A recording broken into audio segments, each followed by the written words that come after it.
আসসালামু আলাইকুম, শুভ দুপুর সবাইকে। চলছে ডাউল রান্না, সাথে কাঁচামরিচ পেঁয়াজ লবণ দিয়ে ভালো করে মথে নিয়ে ডিম দুটো ফিটিয়ে নিলাম।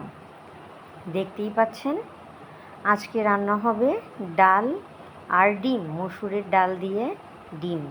তো তারপরে ডিম আমি ভেজে নিচ্ছি। দেখতেই পাচ্ছেন কড়াইয়ে তেল দিয়েছি, দিয়ে ডিম দিয়ে একটু ছড়িয়ে ছড়িয়ে দিচ্ছিলাম, দিয়ে একদম উল্টিয়ে দেব, এক উল্টান দিয়ে দিয়েছি।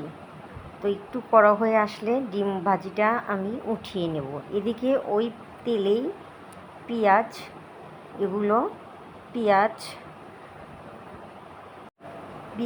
ওই তেলেই ডিম ভাজার তেলেই পেঁয়াজ দিলাম, আর রসুন আর একটু আদা থেতো করে রেখেছিলাম, আর সামান্য জিরা, এগুলো দিয়ে হালকা ব্রাউন কালার চলে আসলো। এখন ডালটা আমি দিয়ে দিলাম, দেখতেই পাচ্ছেন। তো ডাউল দিয়ে একটু নাড়াচাড়া করলাম, নাড়াচাড়া করে লবণটা আমি দেখে নিয়েছি। দেখে নেওয়ার পরে এর ভিতরে আমি ছেড়ে দেব ডিম। তো দেখতেই পাচ্ছেন ডিমগুলো আমি একটা একটা করে এর ভিতরে সবগুলোই ছেড়ে দিচ্ছি।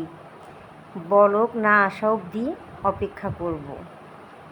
সবগুলো ডিম দেওয়া হয়ে গেছে, এখন প্রায় বলক আসার সময় হয়ে গেল।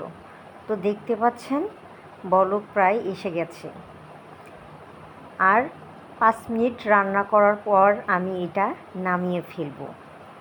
দেখতেই পাচ্ছেন কতটা লোভনীয় লাগছে।